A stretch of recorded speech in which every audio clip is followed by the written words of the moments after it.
Irmãos, queria falar com vocês sobre um salmo. Salmos é um livro muito especial, né? As pessoas gostam muito de salmos. Talvez o livro mais conhecido da Bíblia, de repente o mais lido, né?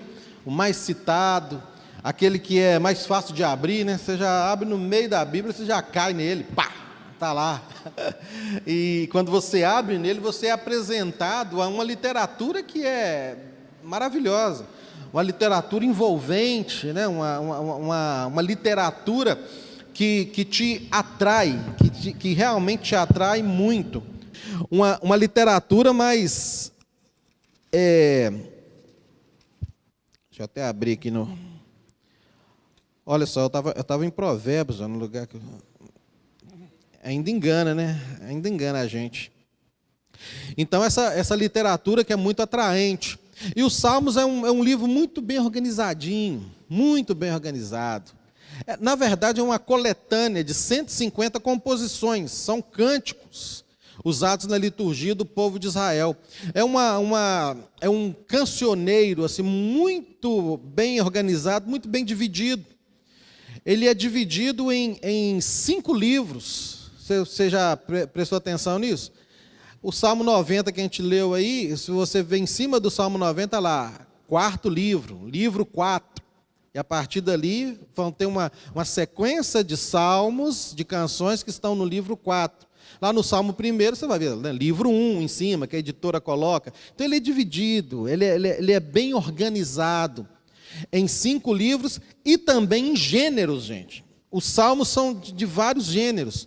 Salmos de realeza, salmos didáticos, salmos de sabedoria, salmos para toda e qualquer tipo de situação que você está vivendo. O israelita, quando ele estava alegre, celebrando, aí ele abria o cancioneiro, ele abria o saltério, ele abria os salmos e cantava um salmo de alegria. Celebrai com júbilo ao Senhor todas as terras, servia ao Senhor com alegria, aquele sorriso, né, nos lábios, aquela expressão de alegria intensa. Quando o israelita estava cheio de gratidão, o que ele fazia? Reúne a família, reúne o povo, reúne a todas as pessoas, vamos abrir um salmo de ações de graça. E ele então declarava: bendize a minha alma ao Senhor, tudo que há em mim, bendiga ao seu santo nome. Mas e quando a situação era apertada? E quando a situação era de agonia? E quando a situação era de desesperança? E quando a situação era de um sentimento de que Deus estava distante? Tinha salmo para isso também. E é um gênero que existe aqui nos Salmos, que é muito importante para nós. São os salmos de lamento. E esses salmos de lamento, pasmem, são a maioria dos salmos.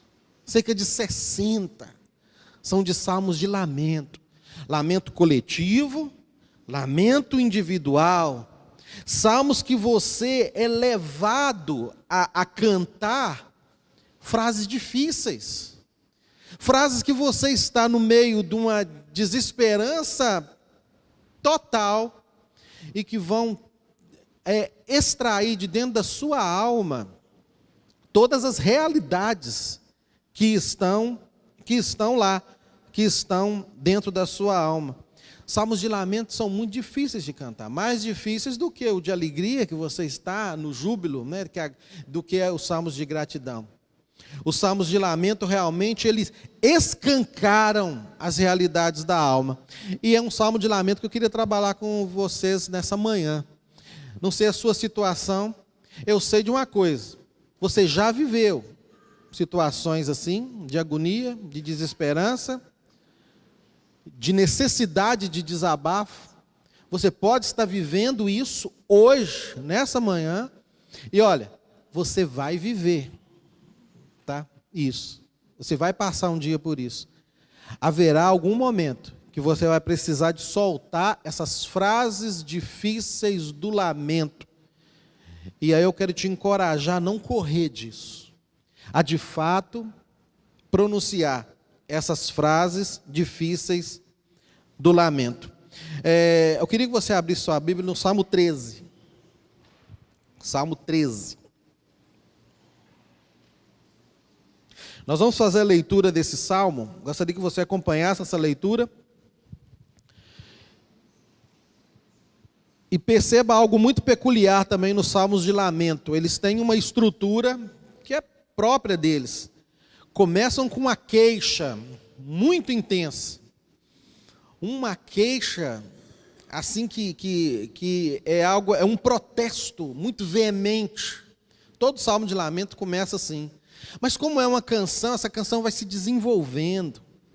E de repente ele sai dessa queixa, passando para uma petição, já começa a pedir, declarar confiança. Geralmente a gente se assusta lendo os salmos de lamento, porque ele sai de um estado assim, de queixume, de repente ele está falando que confia, e encerra com louvor. Você vai perceber que o Salmo 13 é exatamente essa estrutura, e diz assim: até quando, Senhor? Para sempre te esquecerás de mim? Olha só, o desabafo, a queixa, o protesto inicial. Até quando esconderás de mim o teu rosto? Até quando terei inquietações e tristeza no coração dia após dia?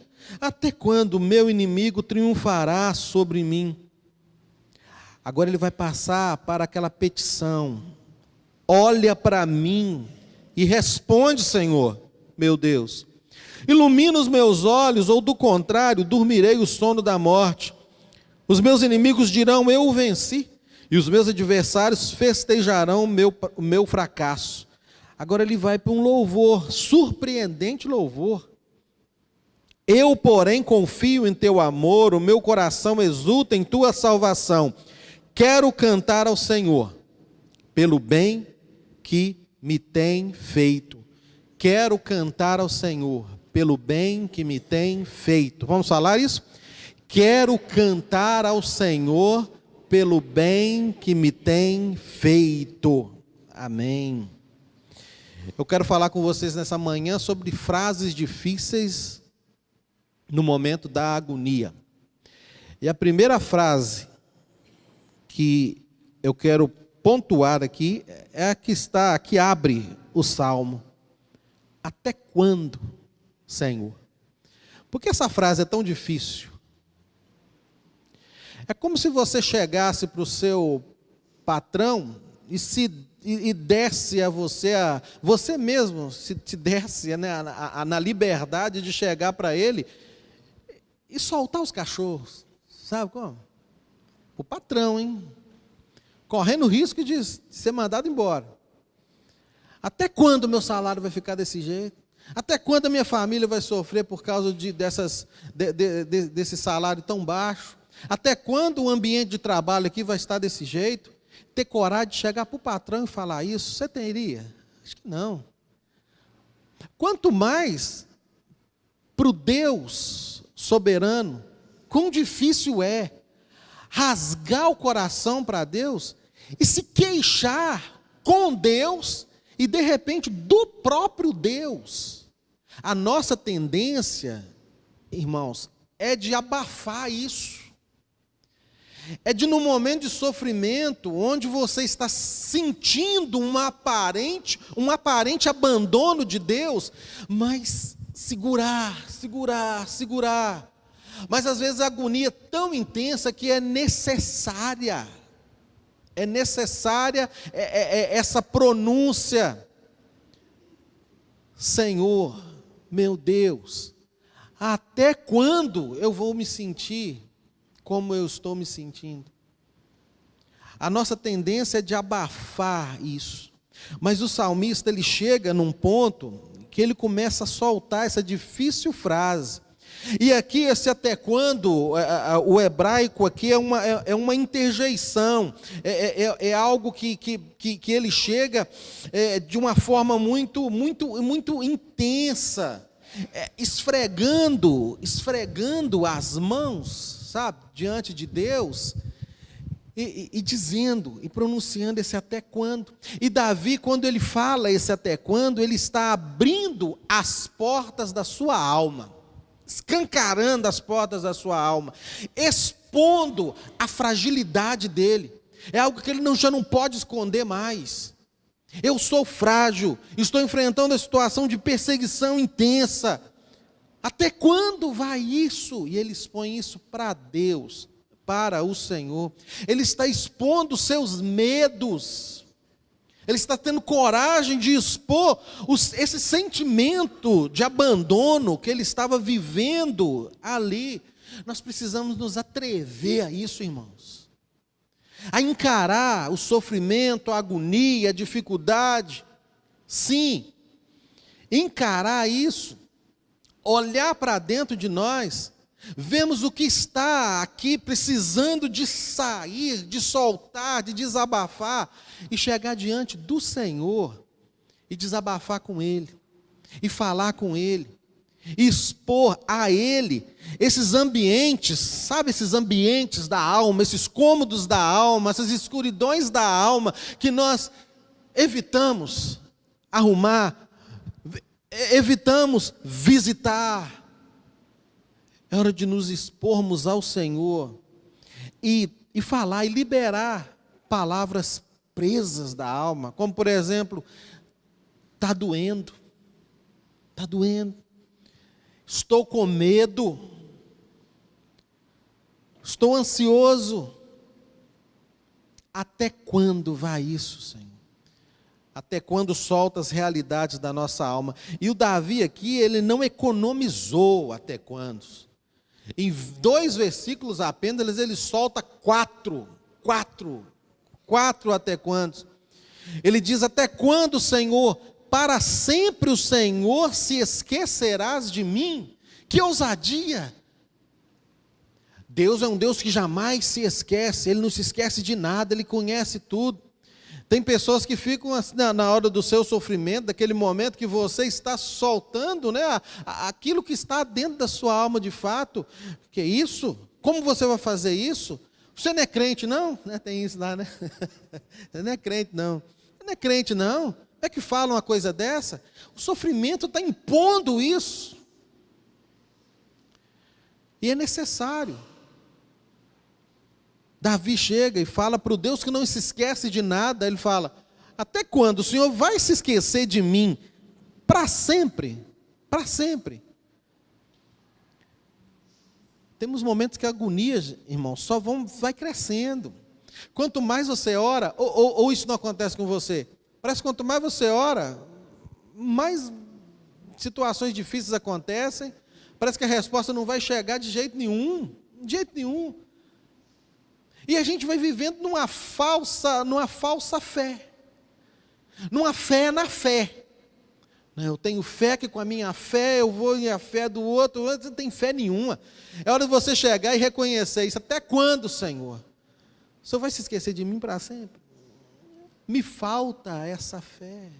Me falta essa fé e essa esperança.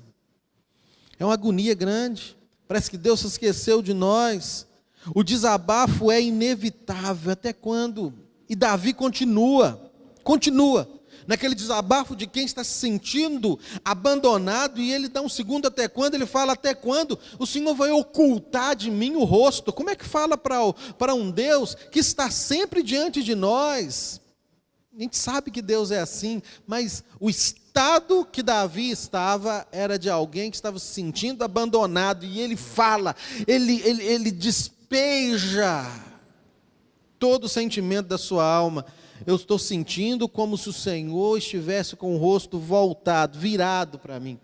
É aquela pessoa que vira as costas, te deixa no vácuo, né? Vira as costas e vai embora. É assim que ele estava sentindo, Deus assim, vendo Deus pelas costas e Deus indo embora, Até quando eu vou me sentir assim com o Senhor? Indo embora, saindo, me deixando sozinho. Já se sentiu assim? Qual foi a sua reação? soltou, teve coragem de soltar isso, de falar isso, de expor isso para o Senhor. O salmo de lamento nos leva a fazer isso. Davi estava se sentindo assim. E Davi começa a tirar, né, as tristezas do porão da alma dele. E vem um terceiro até quando, que ele fala: até quando terei inquietações e tristeza no coração, versículo 2, e tristeza no coração, dia a dia. E ele começa aí a encarar de fato a realidade da alma dele. A verdade é de uma tristeza tão grande.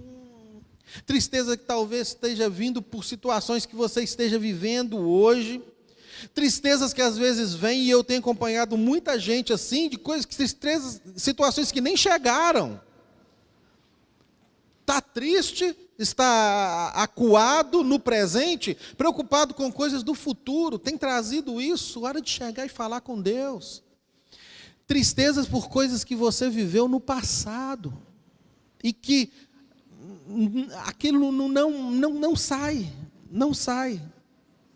Tristezas que estão trazendo inquietações no coração, mas chega sempre o tempo de encararmos isso tudo, falar com Deus: eu estou triste, a inquietação é dia a dia, até quando vai isso, Senhor?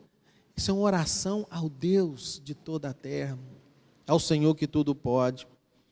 O Salmo de Lamento faz isso, irmãos, exige de nós reconhecer as verdades que estão ocultas no nosso ser, que o sorriso é fabricado, né, diante dos amigos, diante de Deus não funciona, e mais ainda, não funciona para nós mesmos, não funciona de jeito nenhum.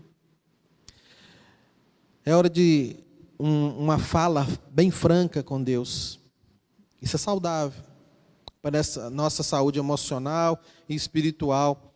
Versículo 2 ainda, ele solta um quarto: até quando, né? Até quando o meu inimigo triunfará sobre mim? Gosto dessa parte. Ele não dá nome para o inimigo dele, não deu nome não. Então abre para mim e para você, né, uma possibilidade de colocar o nome do nosso inimigo aí. Quem é que está te inquietando, trazendo desordens? Qual é o seu inimigo? É alguém? Coloca diante de Deus: Senhor, esse alguém está, né, me trazendo perseguições. É a própria mente que é o seu grande inimigo? Fala com Deus. A minha mente, as coisas que estão, que moram aqui na minha mente, são impurezas, Senhor. Tem misericórdia de mim. Até quando esse inimigo vai se fazer presente? Maquina-se muito o mal na minha mente, eu preciso me livrar disso. Até quando? Até quando? Talvez o inimigo seja a própria ansiedade, né? As síndromes. Você já não tem mais como se livrar de situações emocionais, especialmente aí pós-pandemia, né? Quanta coisa, quantas situações, né, emocionais que abateram a sociedade, né, num todo, desde crianças, né, acompanho, né, no colégio, desde menininhos mesmo, pequenininhos, até os maiorzões, passando pelos professores, né, professores e famílias, todo mundo abalado. É um inimigo que se levanta. Até quando esse inimigo vai se levantar contra mim? Desejos suicidas, cansaço, a tal frieza espiritual, que é um inimigo feroz. Muitos se acostumaram aos cultos, né, online, a ficar em casa. Tem dificuldade agora de se envolver de novo. Por conta de tantas dificuldades e tantas situações, tem deixado de lado, né, a vida devocional. E se deixa de lado a vida devocional, a frieza vem. A ilustração antiga, que a gente fica querendo assim, vamos ter que renovar essas ilustrações, mas não tem jeito. É a brasinha, a brasa que sai do braseiro, não é? Quantos pastores antigos eu lembro falando sobre isso e tal, e hoje eu estou falando isso de novo, é uma ilustração e tanto. Não tem como, irmãos. A frieza vem e vai se apagando, vai apagando o seu fervor espiritual. Essa frieza tem sido um inimigo para as nossas igrejas, um inimigo para nós. Até quando esse inimigo vai triunfar sobre mim? São tantos, mas são necessários de se soltar. Frase difícil. Como eu disse, nós temos a tendência de maquiar as coisas e deixar que o tempo resolva. Chega um momento de sentar-se com Deus de forma muito franca e soltar o que está dentro do seu coração, seja o que for, colocar diante do Senhor com esse até quando. É um canto de agonia, mas é extremamente necessário. Uma outra frase muito difícil na agonia está aí no versículo 3. A primeira é o até quando, né? Pela nossa tendência de maquiar as coisas e tal, é necessário. Muito difícil. A segunda é, olha para mim. Por que isso é difícil no tempo da agonia? Você está perdendo a esperança. E quando a gente perde a esperança, a tendência é, de fato, se voltar para buscar alternativas para a sua vida em outros caminhos. Se você não vê em Deus essa esperança, aparentemente o Senhor te abandonou. Lembra da imagem da pessoa virando as costas e indo embora? A tendência é de virar-se também e buscar com as próprias forças ou em outros caminhos a solução para aquilo. Mas o salmista aqui ensina a gente a viver no meio da agonia ainda em perseverança. Mesmo que tudo esteja dizendo não, essa esperança deve morrer. Continuar olhando para aquele que você aparentemente está sentindo, se afastando, e continuar clamando, olha para mim, Senhor, olha para mim. Ele fala, olha para mim e responde, Senhor, olha para mim e responde.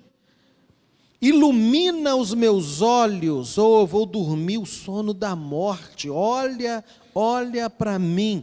Essa frase é difícil pela nossa tendência de desesperarmos diante do silêncio de Deus. E no desespero nós darmos as costas também e buscarmos as nossas próprias soluções.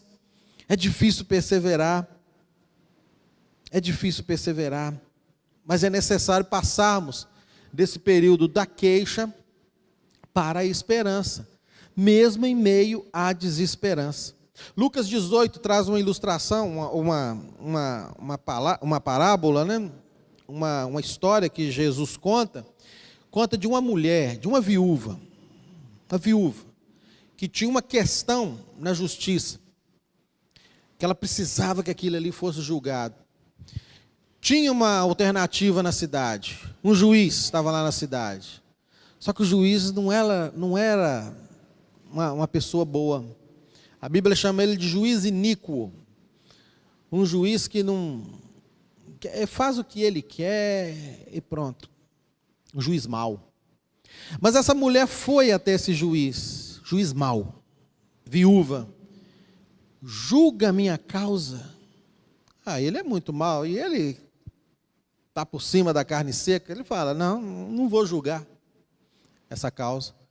Ela vai embora, mas ela volta, bate de novo, julga a minha causa.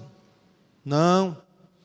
E isso, dia após dia, ela vai, pede e recebe o não. Até que chega um momento que ela insiste tanto, que o juiz fala assim, não, eu vou julgar isso, vou resolver essa questão. E resolve. E Jesus então ele fala assim em Lucas 18, 17, acaso Deus, preste atenção nisso, acaso Deus não fará justiça aos seus escolhidos que clamam a Ele dia e noite? Ele vai continuar fazendo-os esperar? Se um juiz mau, humano e mau, atendeu aquela mulher devido à insistência dela, quanto mais o nosso Deus, que é o justo juiz, amoroso, Pai, Ele vai continuar nos fazendo esperar? Então, a lição é essa, mesmo na agonia, continua clamando, olha para mim.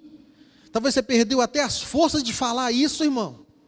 Perdeu até as forças já de clamar, de buscar o Senhor, por conta dessas situações, mas continue insistindo, continua clamando, continue buscando, continue batendo, não deixe que esse desespero enterre a sua força, a sua fé, uma fé que vem do Senhor, e uma fé que pode estar pequena, mas ela mexe com o coração de Deus. Continue clamando, olhe para o Senhor. Até quando, então, é uma frase difícil, nesse canto da agonia, pela tendência que nós temos em disfarçar as realidades, em não expor, ela nos força a expor realidades da nossa alma. Olha, para mim é muito difícil pela nossa tendência de nos desesperarmos e já buscarmos em outras situações as soluções da nossa vida, mas nós precisamos continuar falando, olha para mim. A última frase que eu quero trabalhar com os irmãos nessa manhã, dificílima também, no contexto de agonia, no contexto de lamento, é a frase, eu confio no teu amor. Versículo 5, né? Eu, porém, confio no teu amor. Mostrar confiança, mesmo num tempo de agonia. Mostrar confiança não recebendo resposta alguma, nem uma sombra de que a resposta vai chegar. Versículo 5 ele diz, eu porém confio em teu amor, o meu coração exulta em tua salvação. É o mesmo Davi do início? É o mesmo Davi, sim, é o mesmo Davi. É aquele que começou com Deus expondo ao Senhor, estou aqui escancarando a minha alma, o que está aqui dentro é isso, estou me sentindo abandonado, estou sentindo que o Senhor se esqueceu de mim, não estou aguentando mais isso, os inimigos estão realmente se levantando, estão triunfando para mim, até quando vai isso? Mas aí ele passa para o canto da agonia, começa a se desenvolver, e ele começa uma petição que é necessária para nós, mas o Senhor continue olhando para mim, olha para mim, eu vou perseverar, e aqui ele já chega falando, eu confio no teu amor, mesmo que eu não tenha recebido nada, eu continuo confiando em teu amor. E ele usa aqui, foi traduzido aqui por amor, mas essa palavrinha, sempre que eu encontro essa palavrinha do hebraico, do original, eu já anoto direitinho, eu destaco direitinho, porque geralmente ela aparece no momento que a pessoa que escreveu, que foi inspirado por Deus, ele está sem palavras, porque é uma palavrinha que ela não tem uma tradução, ela pode ser traduzida, uma tradução específica, né? Ela pode ser traduzida por várias coisas, pode ser traduzido por graça, aqui foi traduzido por amor, mas pode ser traduzido por graça, talvez na sua Bíblia esteja graça, eu confio em tua graça, lealdade, bondade, misericórdia, Pode ser traduzido por tudo isso. Eu entendo, quando eu vejo essa palavrinha, eu vejo assim que a pessoa está falando de todo o ser de Deus. Ele não tem palavras mais, não tem palavras. Eu confio, sabe, fica sem palavras em ti, em todo o seu ser. Eu confio em tudo que o Senhor é. Eu confio nesses atributos maravilhosos do Senhor. Eu confio na sua lealdade, na sua fidelidade, na sua graça, na sua misericórdia. Eu confio em ti, é uma confiança intensa, sabendo a quem é essa confiança. E que esse Deus que Ele está depositando a confiança, Ele é tudo. Ele é tudo.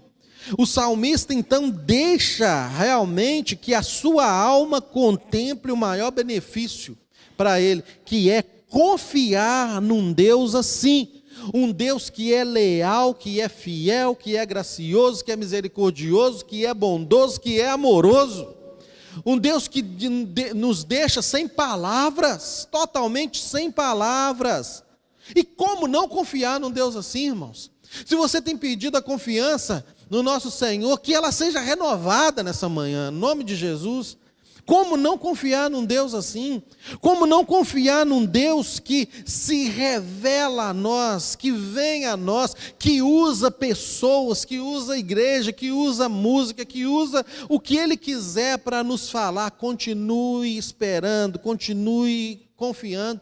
Como não confiar num Deus que usa corações empáticos, né? Pessoas, corações empáticos, mãos amorosas, que trazem para a gente uma ligação às vezes, só perguntando como é que você está, e você fala, nossa, isso é de Deus, está precisando tanto disso, que manda uma mensagem para você, num WhatsApp, em alguma coisa assim, uma pessoa que te dá atenção, uma pessoa que te traz uma ajuda, seja ela de que forma, uma providência, no tempo certo, que vem do Deus provedor, do Deus que está olhando para nós. Eu confio em teu amor, eu confio em ti. Como não confiar num Deus assim? Nós passamos uma situação muito difícil, no ano 2001, aqui em Valadares, difícil demais, família, né? De dificuldade financeira, aquelas lutas, né? E a gente, com isso tudo, vem as reações, né, no corpo, né, na saúde. Eu apareci uns caroços aqui em mim, sumiram, né, mas graças a Deus, né, desapareceram. Mas quando aparecia, ela já falava, está preocupado, né, com alguma coisa, está acontecendo alguma coisa. Eles apareciam. Costumava até dar nome para eles, pastor. Né, o carocinho tal. Jacilda também, lógico, né, na saúde, a questão emocional afetava demais. E chegou um casal lá em casa, um amigo da gente, casal amigo, né, conversando e tal, aí falou, vão lá para casa. Aí eles nos levaram para a casa deles, aqui no Morado do Vale. A gente morava na ilha, eles pegaram, né, colocaram a gente no carro e fomos para lá.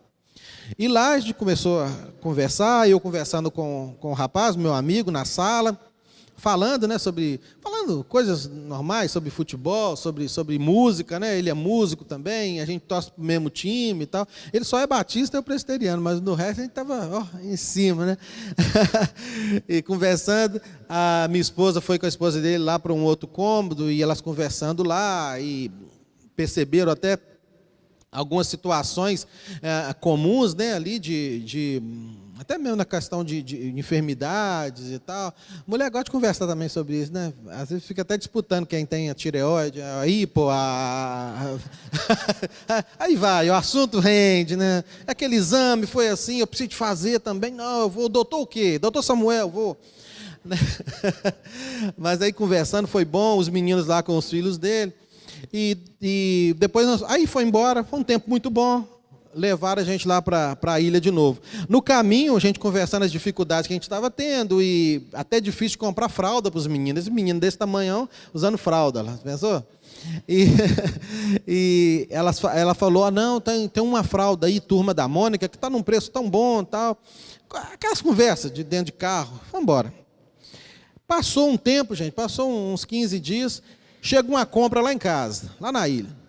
O caminhão chegou lá e tal, entregando, Roberto, tal, assim, mas essa compra, eu não fiz essa compra. Não, mas é para o senhor. Não, mas isso, dá licença, é que nós temos que trabalhar, e começaram a entrar. E vai entrando. A imagem desses meninos aí com o biscoito Caiubi, está na minha mente até hoje, abraçados com o biscoitinho Caiubi, da periquita andando ali, ó, pequenininhos, tadinhos, ó, abraçadinhos, chegando. E ali a dispensa, né, agora já estava atendida, né? E quem será que mandou isso, gente? Aí descobrimos, não por um bilhetinho, não por uma ligação, recebeu aí, não. Pelas fraldas, né, que estava lá, né? Fralda, Turma da Mônica, aquele monte lá. Ela falou, são eles, né? Mandaram para a gente. Como não confiar num Deus assim, né?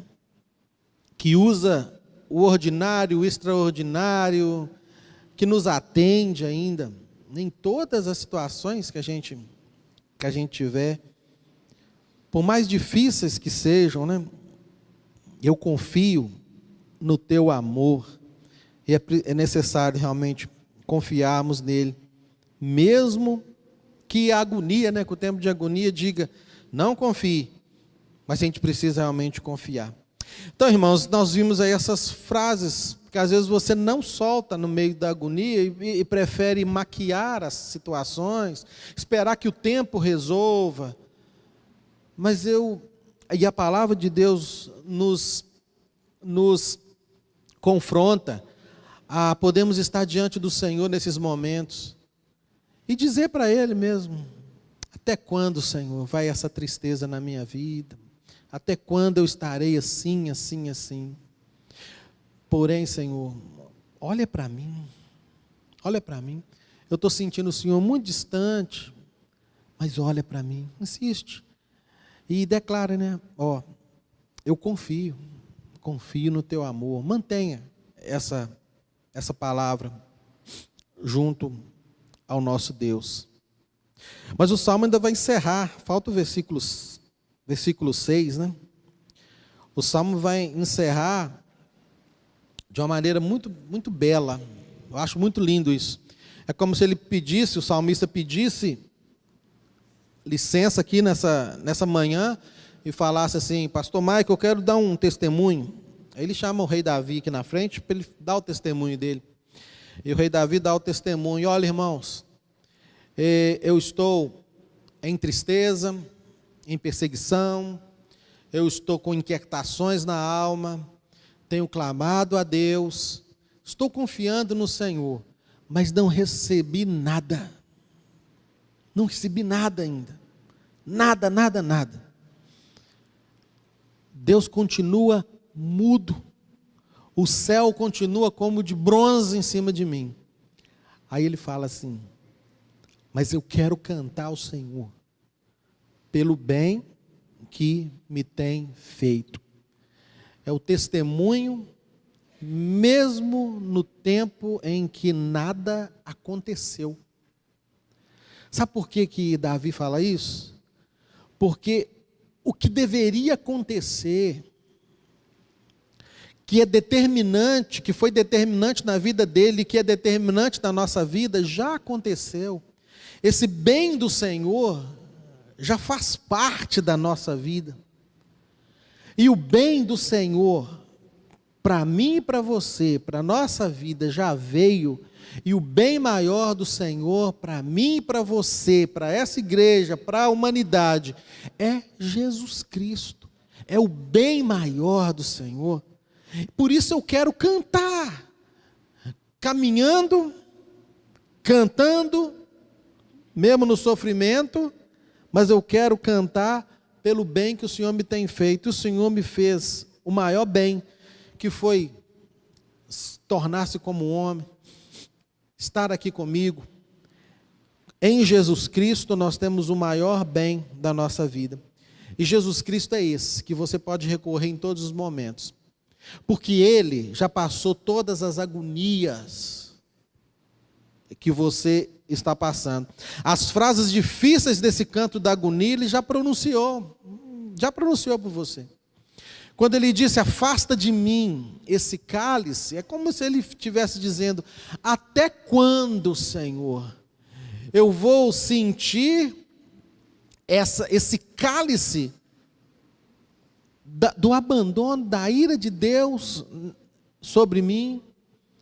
Até quando essa sensação ruim de estar daqui a pouco na cruz sentindo a sua ira vai estar na minha vida? Ele já falou isso até quando?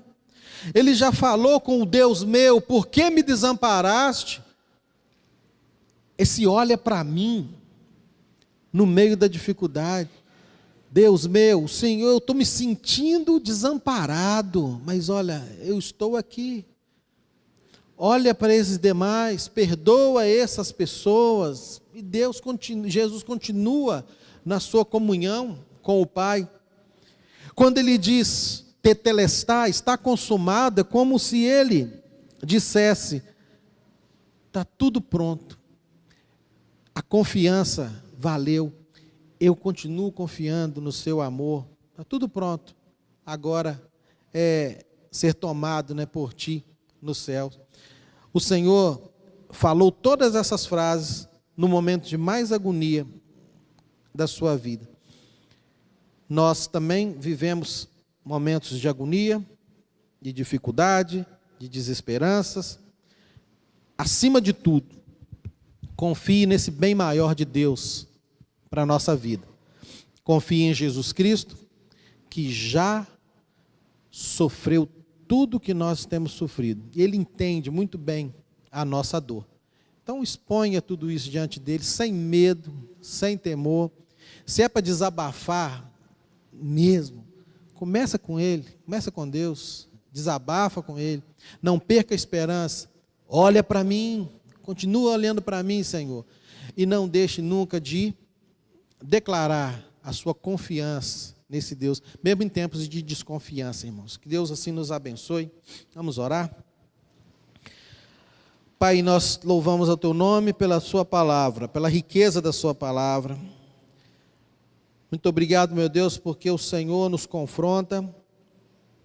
Muito obrigado porque diante do Senhor nós não há como, ó Deus, esconder as realidades da nossa alma.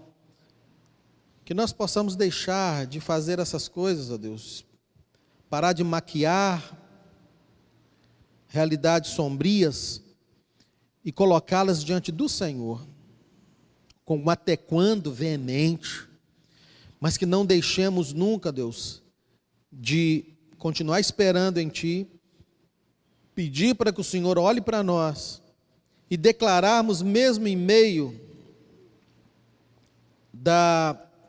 das respostas que não vêm, a nossa confiança sempre no Senhor. E que continuemos, Pai, acima de tudo, como igreja do Senhor, cantando ao Senhor pelo bem que o Senhor tem nos feito. O bem maior é Jesus Cristo. Louvado seja o Senhor por isso.